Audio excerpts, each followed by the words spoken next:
Yo, what is up, everybody? Welcome to the Good and Terrible Show. My name is Travis, My name's Mickey. and this is Saade here, the beautiful Saade.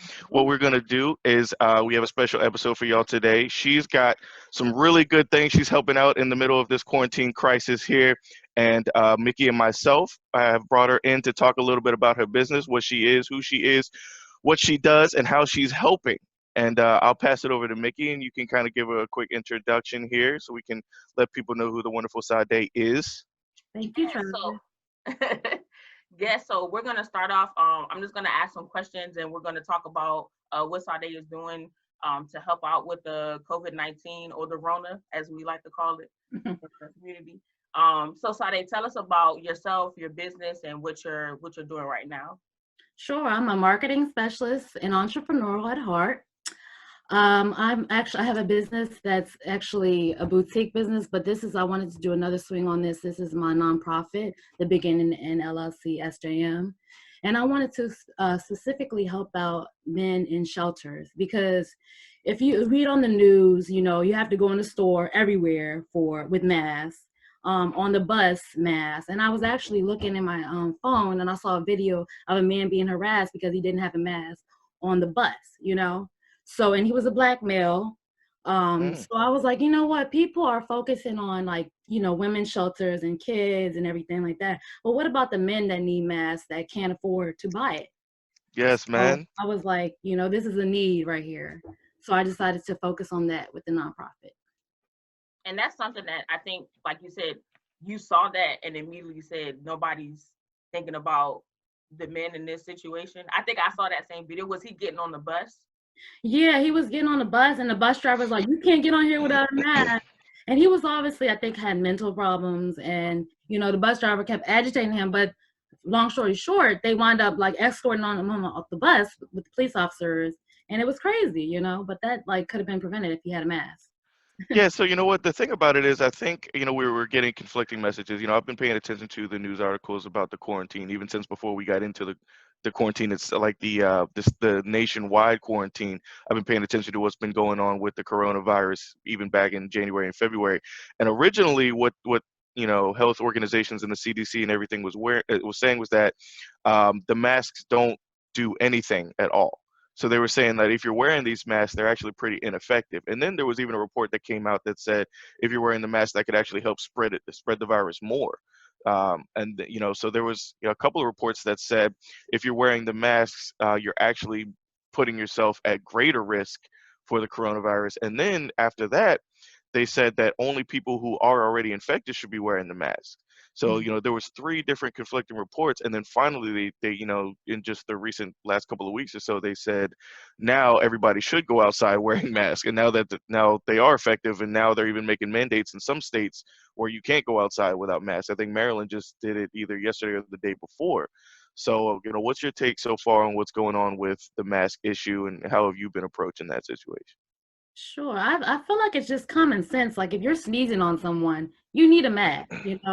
And I feel like sometimes the media could just go back and forth with stuff that's just basic common sense. You need a mask if you're going on a bus. Did you guys hear about the story about the bus driver? The guy sneezed on him and he died like 3 days later. Oh. It was crazy. I read a lot of media stuff. But he was complaining about this man sneezing on the bus and he just literally went on him. And then about 3 days later, he was dead in the hospital. Oh my gosh. Black, bus driver. So it's documented and everything. And that's pretty much, if that was one case, that's been happening everywhere. So I think people need to take, and I also go on YouTube and I'm like, okay, not But on some Dr. Savy stuff, but I'm like, what could be prevented with these masks? And I heard that peppermint oil, if you put it on the mask, especially the reusable ones like I have that are double padded, it helps block out the bacteria that's causing, the Rona to spread the virus of it. Okay, interesting. So do you think that how do they know for sure that it was because that guy sneezed on him? Like, how do we not know that that guy already had?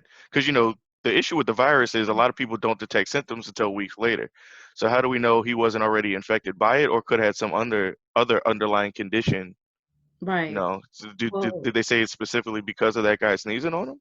And that's the thing. Well, they said that it was from Rona, but he might have had it in his system, but it might have been activated like that because we Mm. don't know the strains and the scientific aspects of it, you know?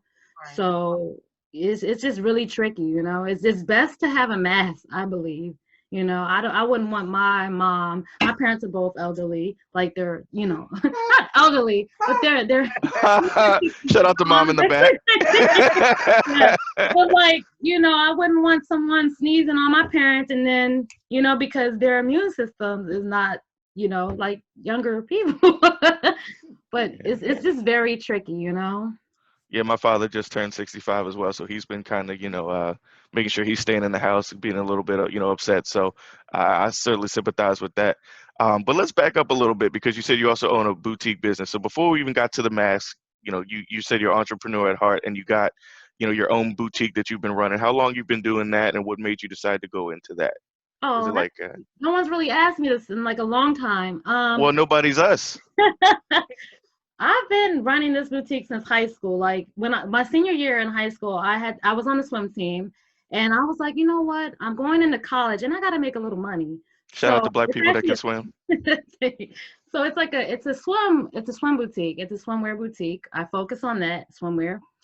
So I started it. I was in a business program, and then in college, I was in an entrepreneurship program. So that kind of perpetuated it, and we were taught elevator pitches and trade shows to go to get the materials to start it from ground up. So I basically the way I know Mickey, we went to school together, art school. So I was actually a graphic design track. So I have a lot of background in painting and drawing. So I sketched up what I want my logo to be. And from there on, I kind of just filed the paperwork to make it a boutique. And it's been online ever since. Fascinating. Go ahead, Mickey. I'll pass it over to you here. Yeah, so and that's so funny because I was telling her before we start, I was like, I haven't seen her so many years, but you know how you see someone online but you haven't physically seen them. So it's like old times. I feel it's like the kind of like nostalgia right now. Like so it felt like it's so long ago, but it wasn't that long ago. Right. It's been I really love the fact that this all stemmed from you being on the swim team. You got a swimwear boutique that started from you swimming in general because that's, obviously a negative stereotype that, people of our shades and complexions get, thrown upon saying that, we don't know how to swim. And my father actually doesn't know how to swim, but he's also from Brooklyn in the middle of the city where, you don't really need to swim like that. But I think they instilled in me early on that they put me into swim lessons and said, you're not going to be another statistic. So I love the fact that you actually did it competitively and then even built a business from that as well. Thank you. Yeah, you got to think of ways, I think, now to make income, of course, because a 9 to 5 don't cut it. Oh, no. So my second question was, I know you saw that gentleman on the bus that didn't have a mask that was being harassed, but what motivated you to donate to a local men's shelter? Was it him or was it just something that you saw also at the shelter? Oh, good for that. So it was crazy. Me and my mom, we had compiled a whole bunch of clothes to take to a local shelter. We didn't know whether we were going to take it to the women's shelter because it's men's stuff from my dad too. And everything like shoes, clothes, interview outfits and everything. So we knew we were going to take it to the shelter. So we were actually in DC on the road and it was pouring down raining that day. And this homeless man, he had a hunchback and he was walking just very slow, kind of by a church actually. And he actually took shelter under the church, which is crazy. And nobody really helped, which is crazy too. But so anyways, my mom saw him walking and she knew that we had a jacket in the back of the car that was to go to the shelter. My mom pulled over and jumped out the car. She's like, okay, make sure you wash the car, whatever. So she pulled over, got that coat, gave it to the man, and the man was receptive, like, thank you, ma'am, thank you. And like, she just gave him the coat and he went back underneath the church and took shelter. But it was just crazy that he was out there with no coat, and something clicked in my head, like, these men, especially Black men, are not being taken care of, especially in this city and elsewhere. Like, whether he was mental or not, like, he was in the drenched rain. So if nobody cares, like, who does care, So right. And then it touched on my heart. Yeah, and then too, I think that, like you said, seeing that and knowing that you can help in that moment, like your mom saying, pull over and let's do that, is something that a lot of people wouldn't have done, or they might have been like, oh, he'll just be fine.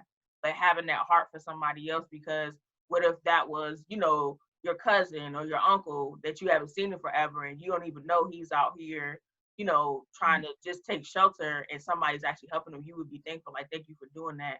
Right. And I believe in when you give, you receive it back. Not to say that you give to receive, but you doing that is gonna help you, you know, later down the line. Like, God sees your heart and your mom's heart, what y'all are doing, and that small thing that someone would say, all you did was give him a jacket. It's like that could be the difference between him getting sick and him being comfortable, or, you know what I mean, him not having anything. So sometimes I think people think that they have to do a grand thing to help, but it's like just the small things like that, just that Yeah. small gesture is something that he'll never forget that.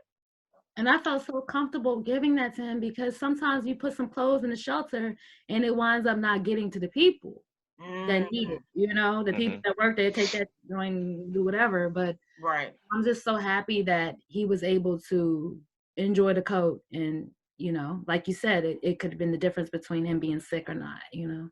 Yeah. Yeah, certainly what goes around comes back around, definitely for sure. So you know, and we got your mom in the back as a little special guest star back there. She is heard but not seen. So tell us a little bit. I saw that you're partnered with your mom's company as well. Both of you guys actually have your own different companies there. So tell us a little bit about your mother's company and what she does, what that's about. Sure, yeah. My mom, she's in real estate. She's actually been in the DMV real estate scene since the 80s. Like, she's been in the business over 30 years. She has a company called Centrillion, and it's based in the area, in the DC area. So she mainly sells to people in DC and things like that, as she's a broker for her company. So she has different real estate agents working under her. What's the name of your She boutique? wants to say, what was that? She wanted me to add something. No, it's okay. I was just gonna feed into the fact that. Can you hear me? Yeah. Okay. Yeah. I was just gonna feed into the fact that Centrillion. I don't know if you know the number system, but Centrillion's pretty high up there in numbers, like way past trillion. Mm-hmm. And it took me a while to think about the name of this company, because previously I was under another name, and I wanted to get rebranded to kind of be in with the young folks, because the young folks are the ones that are really buying real estate. And so that's how I came up with the name Centrillion. But for the most part, it's not just DC. I also invest in other areas. I think right now my focus is just really going into other areas in rehab, looking at rundown properties and restoring them, and then finding young buyers, or I wouldn't really say young buyers because that's kind of discriminatory, but just finding buyers that first-time buyers, looking for first-time buyers that have never bought before, and helping them to be able to afford the American dream. I mean, I don't think it's necessarily wrong to have a target audience. I mean, if that's who, you know, you're finding the most success with and who you can relate to the most, you know, I don't think it's a problem to, you know, focus on young buyers there. But we appreciate you, you know, and everything that you're doing for the DMV and helping the young folks out to find their homes and everything. Yeah. Saade, tell us a little bit about the name of your nonprofit. Sure. The name of my nonprofit is The Beginning to End, LLC SJM. I had to add the SJM, which is my initials, because, you know, there's probably the beginning to end, more beginning to ends. So just kind of go, if somebody searches it on Facebook, which there is, so you can find it easily with the SJM. I thought about it because I wanted to help people from beginning to, you know, starting off with their whatever they want to do with their entrepreneurship goals or whatever. I was focusing on the youth, and I wanted to see them off to the end, kind of like a graduation, to say, okay, you got it, now give back. So then it keeps on going from the beginning to the end. So it never really stops. So that was kind of my idea when I first thought about the name. Okay. Okay. I like the thought process behind it. And did you share the name of your boutique as well? No, I didn't. It's saadesboutique.com. I'm on Instagram. I'm easy to search. You can hit me up at any time. I'm not one of those boutiques where, like, no, 9 to 5. People can get at any time. They do special orders when they want me to find a certain suit for them. I do it. So Nice. I'm on Instagram and So Facebook too. this is kind of like the first segment that we've done. When it hopes we do more of these, and what I would like to call the Black owned Chronicles here. We want to focus on Black ownership and Black owned business here, and make sure that we're supporting you guys as well. What does it mean to you to be not only just a Black person, but a Black woman owning your own business, owning multiple business actually, and stemming from your mom as well, who also owns her business? Is that something that you'd like to instill in your future children as well, or? Oh yeah, definitely. Not just in my future children, but like just different children that I come in contact, that I mentor, anything that you can do it, I started with an idea in my head, and from my head to paper, to implementing it, to filing the paperwork, to getting the proper lawyers on my team. Like, you can do it. Where there's a will, there's a way. And a lot of us are, we go to college and everything. We have our 9 to 5s, but we sometimes forget, like, it's important to have some nonprofits, to give back to the community, and to, have your own, because, no job is promised now. We know this. So, Even your own business is promised. exactly how things are going right now, right? Right. But it's always good to have your own dream and to, foresee your vision. So that's definitely a blessing. Mickey, you got any questions for the lovely Saade here? Yeah, so I know you gave your Instagram and your website, but I just wanted to go back over it again. So I know you have your mask with you now. Did you want to show some and just give an example, like how they can apply it? Yeah, let's see them. So we got the variety here, which is cool about these masks is they're double padded. So you're getting, so I always say, if you put the peppermint oil where your nose is, you're getting, the breathing and everything. But also the strings are like this, so you can wash them, and they're reusable, so they're not going to snag or get dirty over time. Right. And I have this is one pattern. This is another pattern. So they're unisex for men and women. And what's cool about this is they're only $15, and I do free shipping or delivery. And of course, it benefits the men's shelter because they're getting a mask too. Looks like you got a lot of African tribal theme there. Is that something that you were inspired from?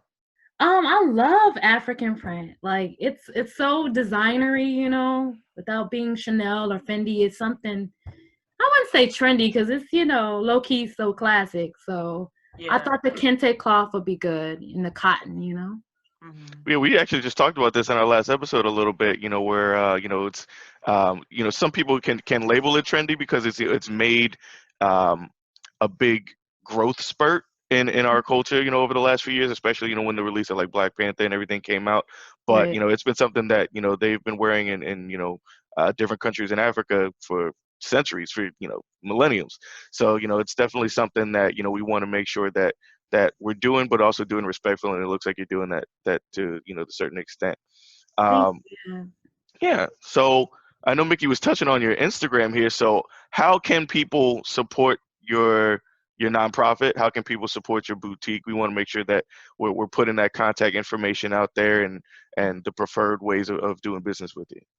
Thank you. So the website for the beginning and end is in the works. I'm still compiling things, doing some things with my mission statement to get it all up there. But you can go straight to my Instagram. It's Saade.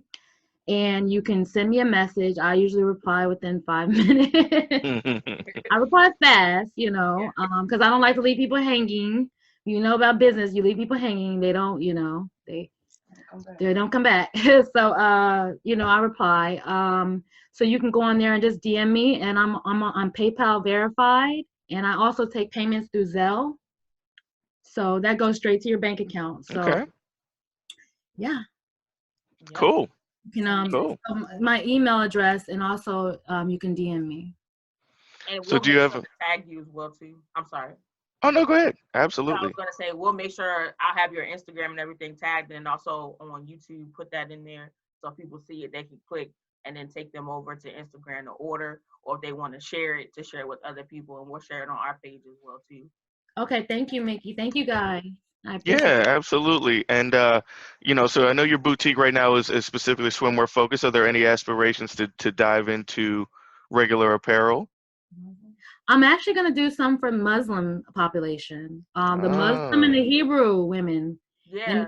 this is going to take the game crazy. And I never really think about the money. I know it sounds cliche, but Yeah. I just love designing. I love making people happy. I love when customers are in their suits, they're like, yeah, I've been here. I'm like, dang, that's tight. I just have a little vacation myself when I see the pictures. Yeah. So, so I'm going having a to little, Muslim wear. It's going to be fully covered, okay. Hebrew from head to toe. Are you Muslim or are you Hebrew?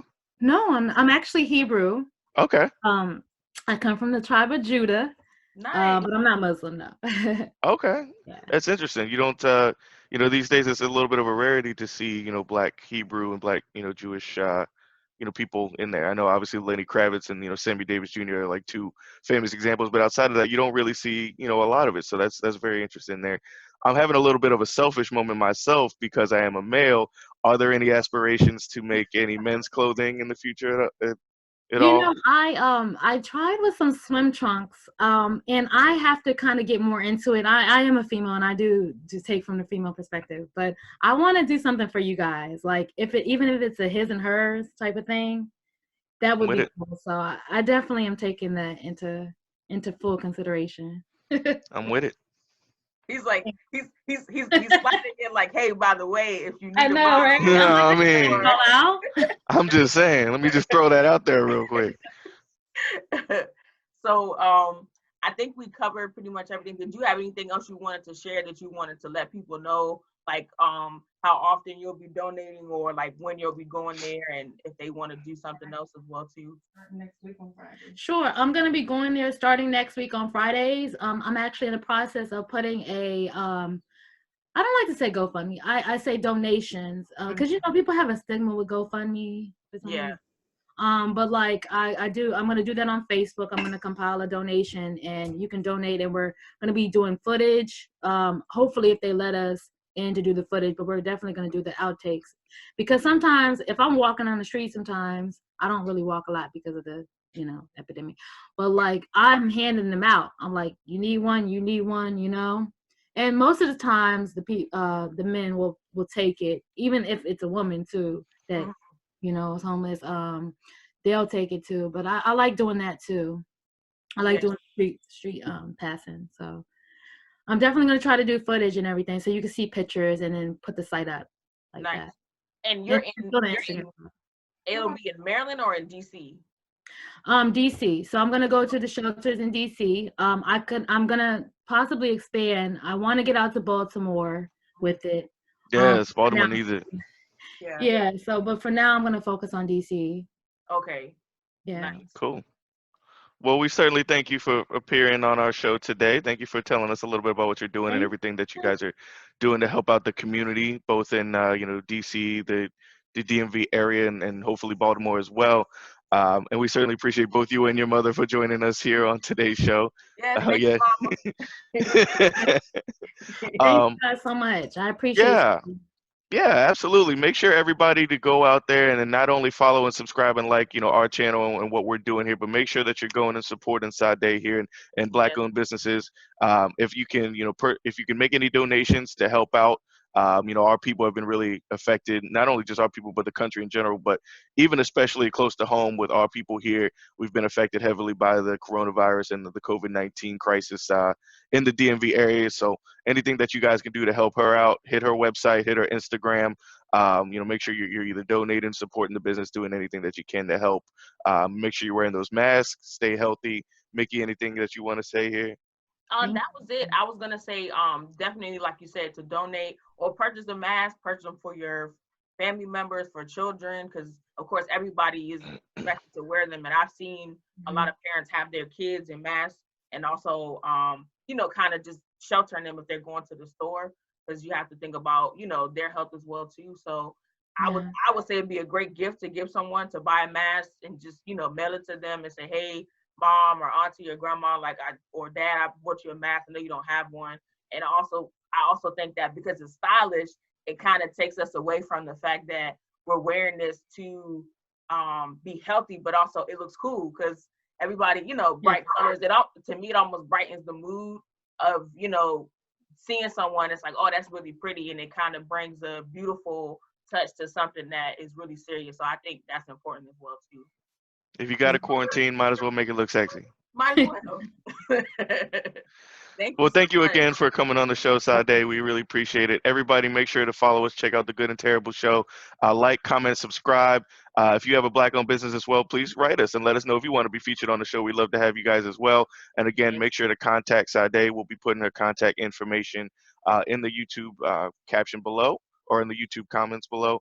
And make sure to check her out and support everything that she's doing here. And yeah, that's all I got for today, guys. Yes. Have a blessed day, everyone.